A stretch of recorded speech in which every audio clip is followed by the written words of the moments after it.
Trinity and Tawheed? Well, like I said, I'm a layman, so obviously I can only say what I know. Yeah, we'll try and keep this one a bit of a shorter dialogue because we've been here for a while. But so I'll lay out some basic problems I have with. I assume that you're a Sunni Muslim, right? Okay. So one of my biggest problems with There's different like ideas of what a Sunni is, isn't it? So I'm just gonna say Ahlul Sunnah wal Jama'ah. I'm just a Muslim that follows the Quran and the prophetic traditions of the Prophet. Yes, but So if that aligns with Sunni Islam, then I'm a Sunni. Yeah, cool. would you say that you are part of one of the Aqidas that claim to be Ahlul Sunnah wal Jama'ah, if I'm pronouncing that correct? So for example, you have Afaris, Asharis and Maturidis. So you would be at least of one of those schools. Okay, so all of those schools agree on at least that they deny what's known as divine simplicity, right? So I'll explain to you what it is. Four schools of thought, right? Hanbali, Ahmadi, Maliki and Shafi'i, right? Those are schools of jurisprudence, not Aqidah. Schools of thought, jurisprudence, same thing. But jurisprudence is the way Islamic law is put in the land. It's not Islamic theology. We're talking about theology. Yeah? When it comes to the subsects, Shia, Sunnis, all of that stuff, I'm not too learned on that. You get Yes, it? yes. But like I said, my base foundation, a Muslim that follows what the Quran says, and the Sunnah, Yes. the Hadith, and the prophetic traditions of Yes, That's it. but the only reason why I bring this up is because when we talk about Trinity versus Tawheed, you need to know what I believe in about the Trinity to critique it, and I need to know what you believe about Tawheed to critique it, right? For example, Shia Muslims don't believe in what you believe in about Tawheed. Shia Muslims, pardon? What is Tawheed? Tawheed is the oneness of Allah. It's basically that Allah is one. Yes, but there are different articulations of how He's I don't need those articulations. Allah is one creator, that's it. But the problem is if I want to critique what you believe in Tawheed, I have to critique specifically a certain articulation of that. Because everyone... You can only critique someone who is like learned in the subject. You can't critique a layman. Like at the end of the day, we just average believers, like, you know, critique what I'm But saying. if you don't want me to critique you, then you wouldn't have invited me to discuss another topic with you and accepted the invitation, right? Oh, as far as I know from Tawheed, from what I've just said in my own mouth, critique that. Okay. Not what this scholar said or that scholar said, because there's difference of opinion. So I'll ask you a few more questions about Tawheed. Do you believe that God has attributes which are really distinct? I believe God has attributes that He's mentioned. Yes. Are those attributes really distinct, like God's power? As in, like, specific? Like, God's power isn't the same as God's mercy. Power and mercy are two different things. Yeah, so they're with distinct that attributes. concept, yes, it's distinct. Okay, so here's going to be my first problem with Islamic Tawheed, is I believe that in saying that, you're going to make it so that God has parts. So let me just explain what I mean there. If you're kind and generous, and merciful, are you three different parts now? Those would be different parts of you, because for example, Thomas, right? I'm Thomas. Let's say Thomas is 5'10", right? 5'10" isn't the entirety of Thomas. You can't say Thomas is identical to 5'10". That's your height. But yes, but that's a part of me, right? Like an attribute. Yeah. Or if I say Muhammad is a honourable man, yourself, right? Honourableness isn't identical to you. Otherwise, everything in the universe that's honourable would just be you. But honourableness is a part that makes you up, right? So we can already establish that is at least a metaphysical part about you. You can also have physical parts, like your thumb, that's a part, because it's not the whole of you, it's less than the whole of you.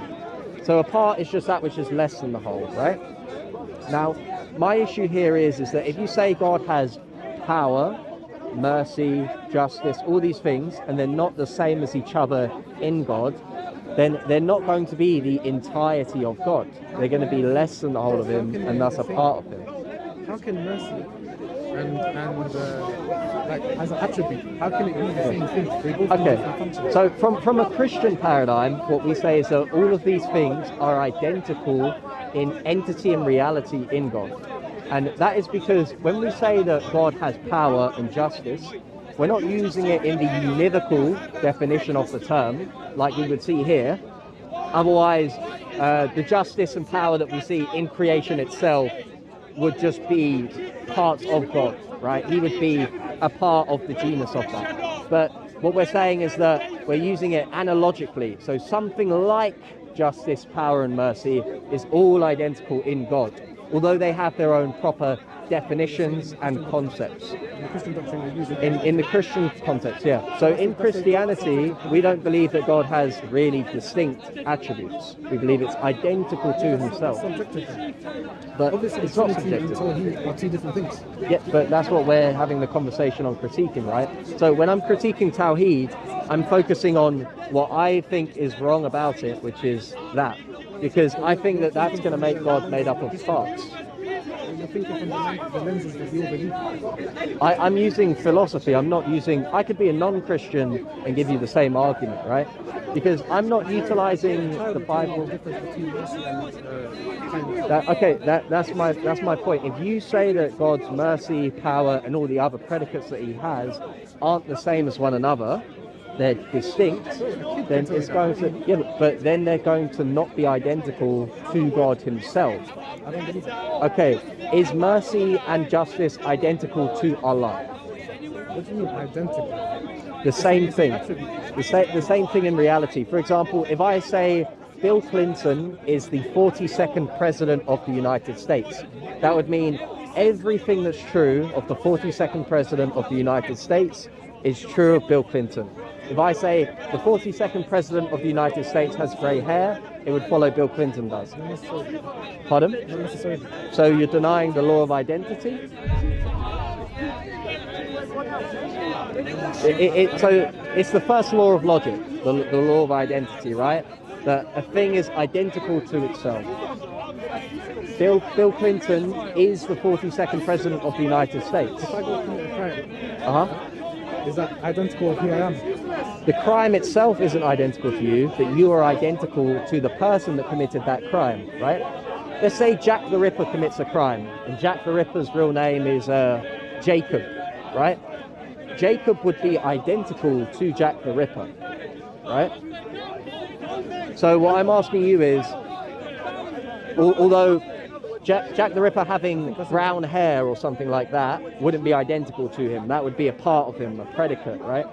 So what I'm asking you is, when you say that God is merciful or God is just, God has power, is God identical to that, or is he is that a predicate that you apply to him? Is that an attribution? Okay, good. So then it's not going to be the whole of God, but it's going to be less than the whole of him. But notice that we already defined that that's what a part is. Are you putting these attributes as in like a physical thing? No. So metaphysical? Metaphysical, yeah. Okay, so because we already established metaphysical parts exist. Well, but we already established that metaphysical parts exist, right? When we talked about your love, your justice, your intellect, things like that, those aren't physical parts about you. Okay, so those would be metaphysical parts. So those exist. So then all that is required for any X or anything to be a metaphysical part is that it's less than the entirety of its subject. Now, God's mercy and power, according to you, are less than the whole of God. So they would be a part of it. Like, your reasoning and the way you're making it sound like your logical reasoning, I don't see it. Yeah. I don't understand how you're coming to that. Because the way I see it is different to the way you see it. I don't believe that an attribute has to be physically a part. I never said physically. I'm not saying it's a physical part. Yeah, but like, even metaphysically, yeah? You're saying the attribute is identical to God. So, being identical is what do you mean, like? Okay, identity is where it's the same thing in entity or reality. You can't really say it's Allah's identity, innit? You can't say it's identical to it, because otherwise the attributes wouldn't be distinct from each other, because then they would just be the same thing, right? So that's the point. So then the point is if you say these things are just predicates or attributes that you do ascribe to God, then the problem is going to be that they're not the whole of him and they're less than the whole of him. But if I recall what I brought you back to the start of this conversation about, we started this off by saying, The thing is, wait, Aqidah, yeah? As Muslims, when it comes to Aqidah, you have to be very careful what you say. And you don't want to be in error. That's why it's our conversation for me. Because if you want to say that you can't solve this right now, I'm perfectly fine with it. Go and research it. No, it's not about solving. You don't understand. I'm trying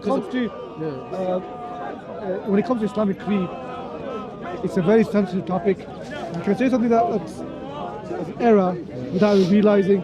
Because I'm trying to understand the way he's trying to explain it. Yeah. That's why I don't want to get into It's not making sense. So the only thing that is needed for my argument to be true is just that what a metaphysical part is just, or what a part in general is just that which is less than the whole of its subject. And we can everyone agrees on that definition of a part, because that's just what a part is. But the problem is that you have to say that about the attributes of God, that they're less than the whole of him, they're not the whole of him.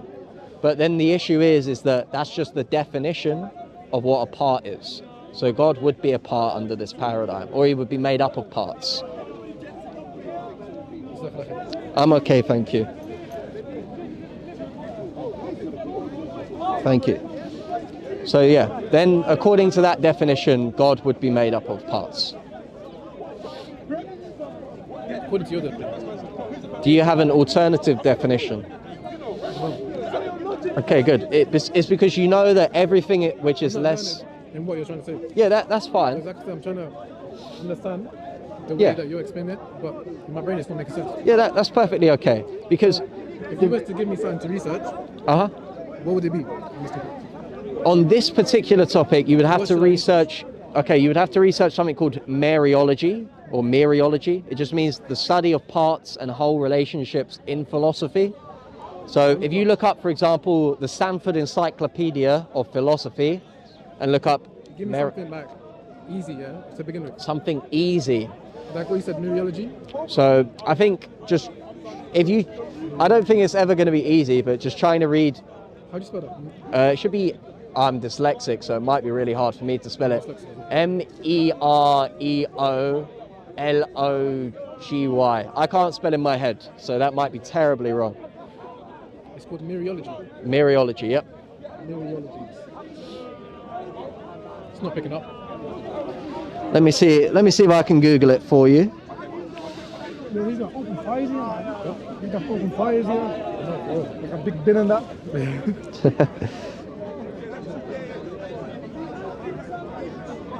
I will try to look it up for you. Mariology.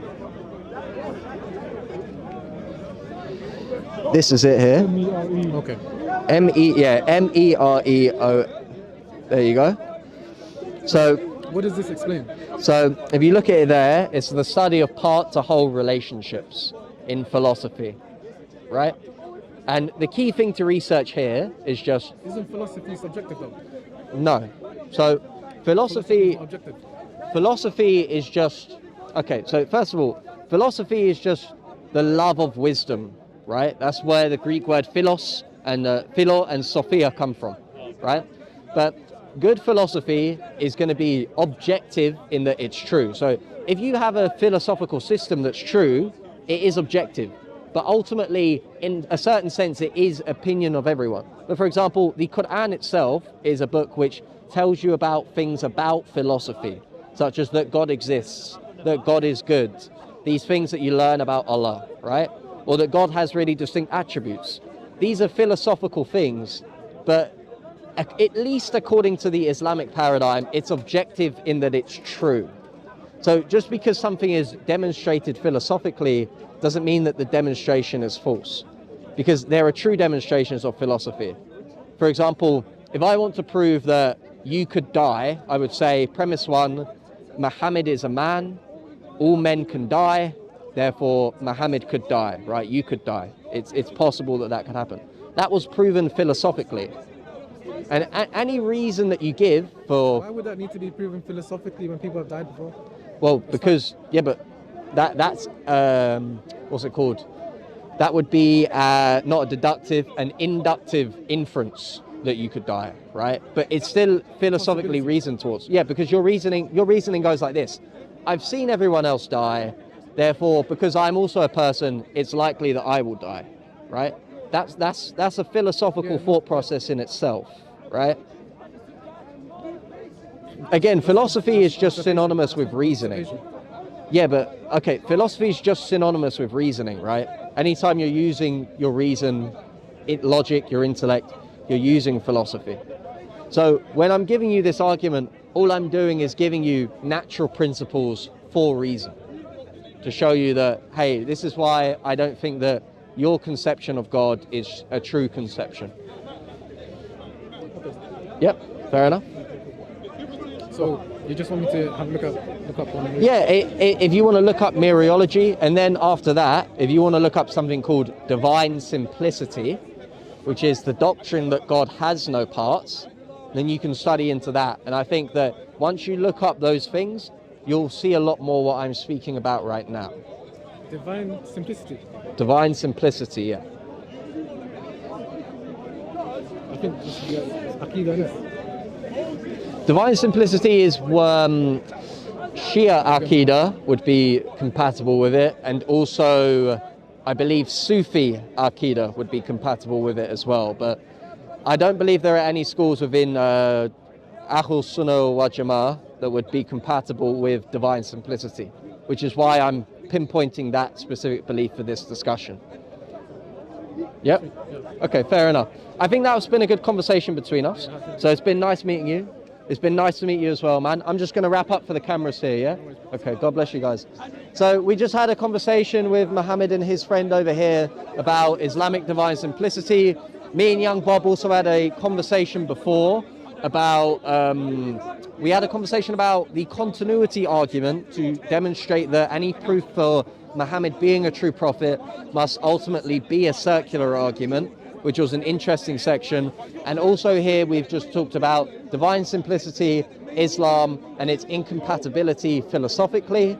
It's been a good discussion. I really commend these guys for being very humble in the discussion, being willing to listen, which you don't get a lot of at Speaker's Corner. So God bless them. God bless everyone watching. We pray that they'll come to Christianity and to the truth. It's been your boy Thomas Apologia. If you like my stuff, go to my channel and subscribe. With that being said, God bless. Updates on my channel. I'm still running my channel despite uploads being a little bit less, but we're gonna... The channel name is Thomas Apologia. Subscribe if you can. I'm gonna be releasing more stuff on philosophy, hopefully also some more popular level stuff as well, because I know people find some things kind of hard to grapple with. But with that being said, I'm gonna try and release more content for you guys. God bless you all.